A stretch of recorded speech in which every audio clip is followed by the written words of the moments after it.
tipo de risco, parceiro financeiro, pode matar sua startup? Em alguns casos, sim. E eu vou falar desse tema nesse vídeo. Meu nome é Silvina Ramal, eu sou empresária, mentora, autora de livros. Se gostar do conteúdo, curte, comenta, compartilha, se inscreve no canal e aciona o sininho para receber notificações. Muito bem, o que eu vou falar aqui é uma impressão que eu tenho desde sempre, uma percepção minha, e que eu tive uma surpresa muito agradável ao vê-la validada por um artigo escrito por dois pesquisadores africanos. E eles fizeram um estudo com empreendedores africanos de fintechs e chegaram a algumas conclusões que eu quero compartilhar aqui, dizendo desde já que isso também é minha percepção da minha experiência como empreendedora, que começou numa incubadora tecnológica e que já na primeira semana como incubada, nós passamos em primeiro lugar na incubadora tecnológica da PUC-Rio, uma época em que o processo de empreendedorismo estava muito em alta por conta enfim, da internet, né? Em 2001, quando eu abri a empresa, o processo de empresas de internet estava uma febre e que depois acabou virando uma bolha, né, das .com, etc. E então você tinha muitos investidores de bancos de investimento, de fundos de venture capital atrás de empresas de incubadoras. E na primeira semana nós passamos no primeiro lugar da incubadora tecnológica da PUC-Rio, que era uma conquista muito legal. Na primeira semana eu já recebi uma ligação de um fundo que investia em empresas de tecnologia, em empresas novas, e que estava procurando uma empresa de educação por internet, que era o que a minha empresa fazia. Então, eu nunca recebi aportes de venture capital, mas fiz reuniões com essas pessoas ao longo de toda a vida da minha empresa. Sempre ia nas reuniões para ouvi-los, falar um pouco, responder as perguntas deles sobre a minha empresa. Então, enfim, eu tenho uma percepção que eu quero compartilhar aqui, mas que hoje é endossada por esse artigo desses pesquisadores, que eu posso até dizer o nome deles, o problema é saber pronunciar. Dakari e Eninaya, acho uma mulher, Glória Eninaya, e ele se chama Olamitunji Dakari. São PhDs e profissionais com muita experiência na área de empreendedorismo e assessoramento de empresas, startups. Mas, enfim, o que eu quero falar com vocês é o seguinte: nós sabemos que a taxa de fechamento de empresas novas é muito alta.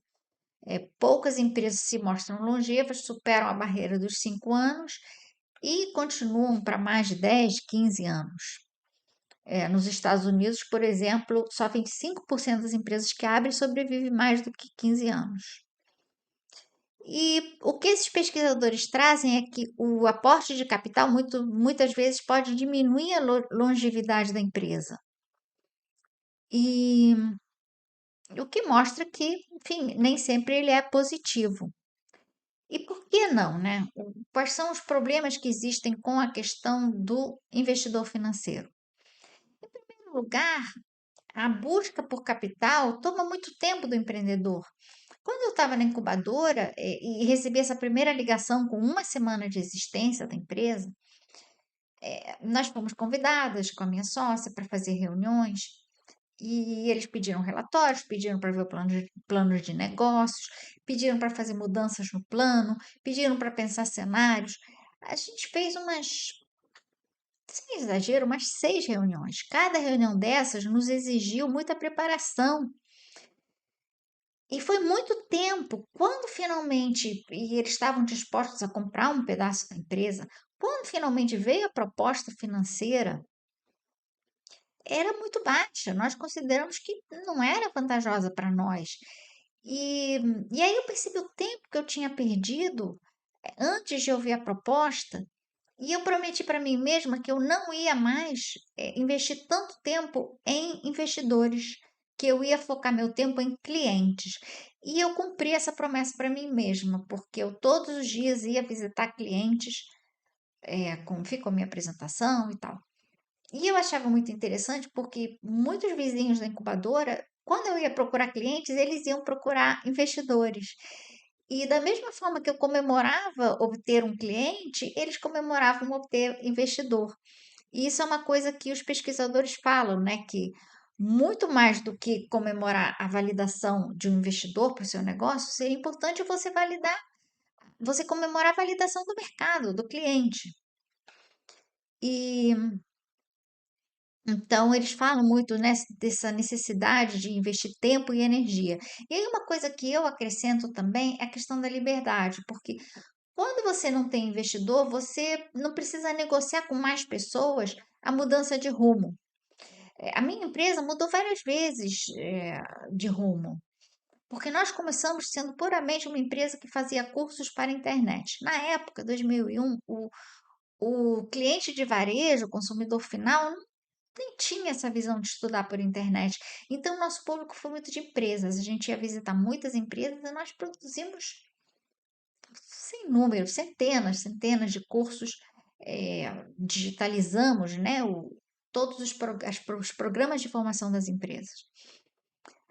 Aí já foi uma mudança de rumo, porque, enfim, quando a gente pensou em empresa, a gente não tinha certeza se o cliente ia ser corporativo, mas se mostrou um mercado muito mais promissor. A gente pensava em colégios e universidades, mas esse mercado naquela época se mostrou totalmente fechado. E a gente pensava em produtos para varejo, mas a gente percebeu que ia ser muito mais difícil atingir o consumidor de varejo naquele momento. Então, quando a gente focou no mercado corporativo, a gente não negociou com ninguém. E quando a gente foi visitar as empresas e conquistou os primeiros clientes de grande porte, a gente conquistou a Petrobras, conquistou a Vale, conquistou a Embratel, nós percebemos que as empresas não queriam só produto, elas queriam consultoria. Então, nós viramos uma consultoria para implementar a educação nas empresas, porque a empresa, no ano de 2001, a área de treinamento ainda era muito incipiente. Você não tinha nem universidades corporativas, e foi uma coisa que a gente foi incorporando dentro da empresa. Poxa, vamos fazer implementação de universidades.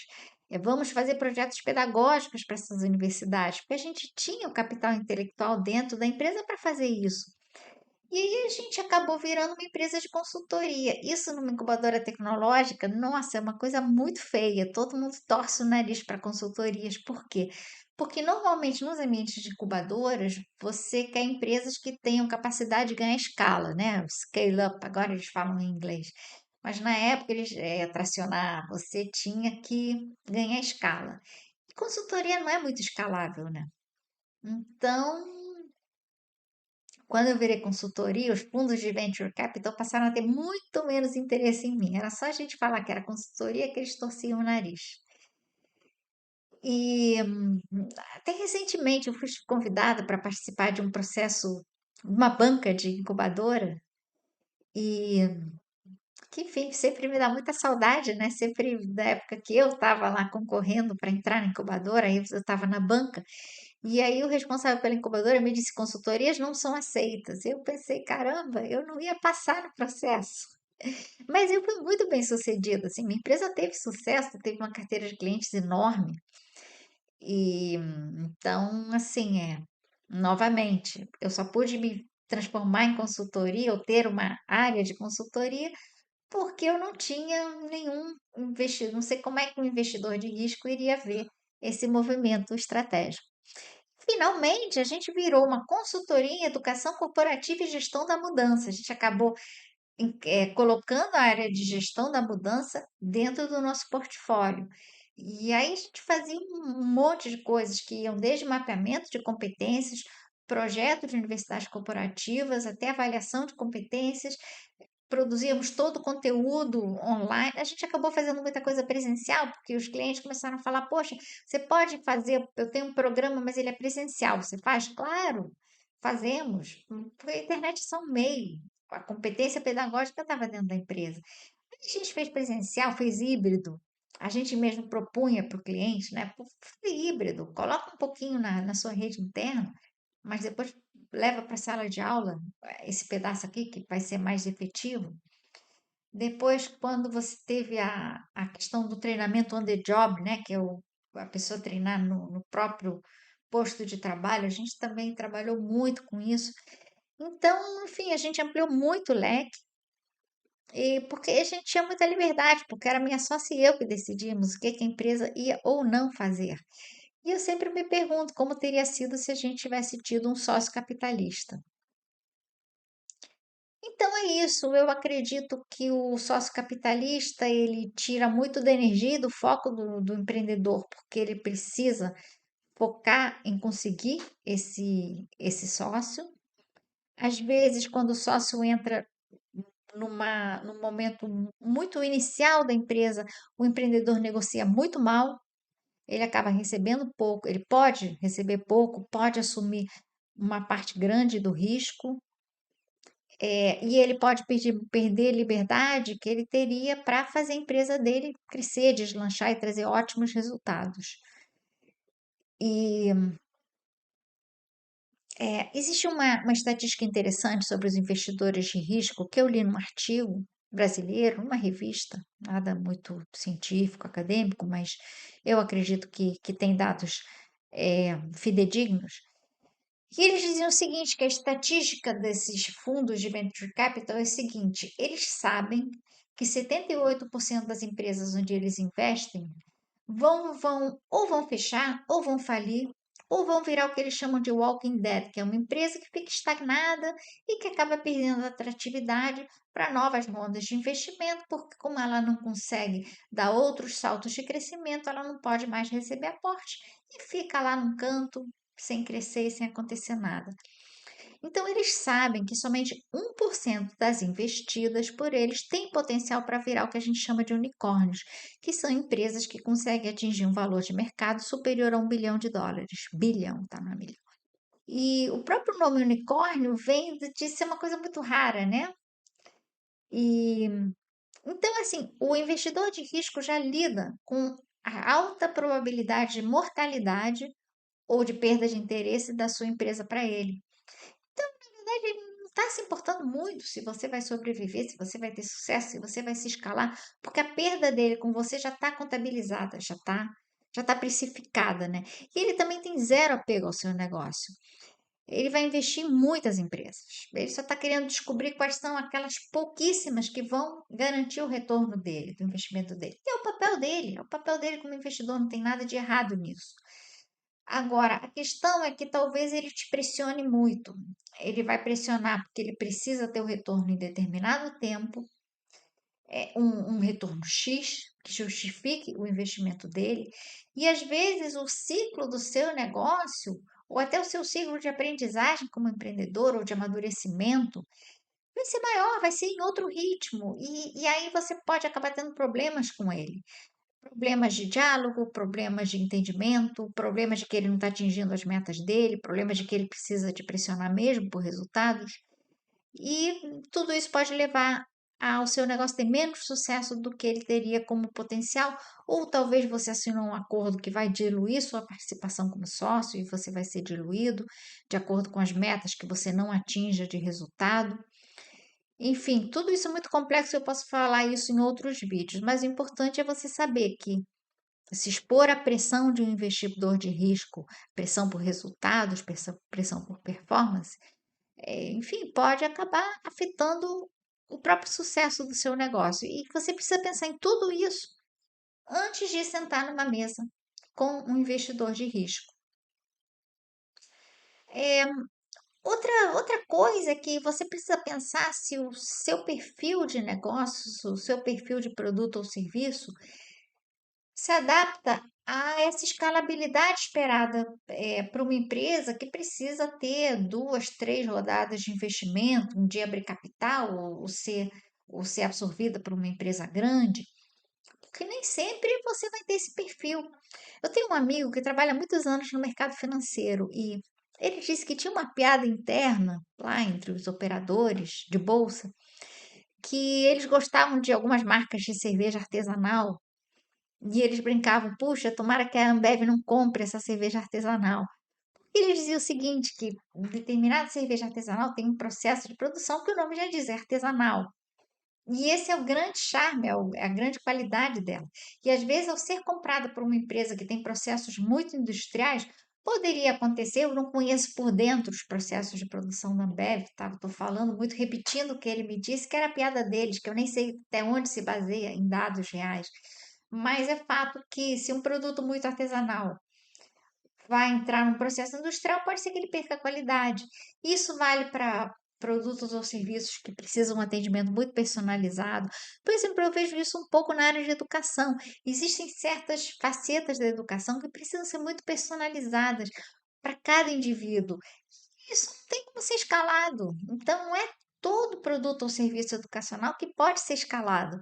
Assim como não é todo qualquer produto ou serviço mais artesanal que pode ser escalado. Tudo isso você precisa pensar quando você for sentar com o investidor de risco ou definir que tamanho você quer para sua empresa. E aí, uma coisa importante que você precisa levar em conta é: qualquer tamanho de empresa pode ser muito vantajoso e muito lucrativo para o empreendedor. Você não precisa ser dono de fundador de um unicórnio para ser bem-sucedido. Claro, talvez você não vai ter bilhões na conta, mas você vai ter muito sucesso, você vai ter autonomia, você vai ter independência financeira, você vai ter ótimos retornos, excelente padrão de vida, com diferentes tamanhos de empresa.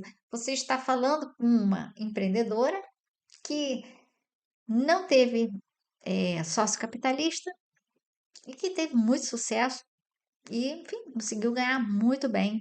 Eu não vou ficar falando aqui do meu patrimônio pessoal, mas o que eu posso dizer é que você pode ter ótimos resultados sem ter investimento de risco. E, aliás, a grande maioria das empresas do Brasil que empregam pessoas, a grande maioria são empresas familiares e nem sempre elas têm investidores capitalistas na sua estrutura, ok? Eu não estou aqui para dizer que você não tem que ter investidor, não estou dizendo que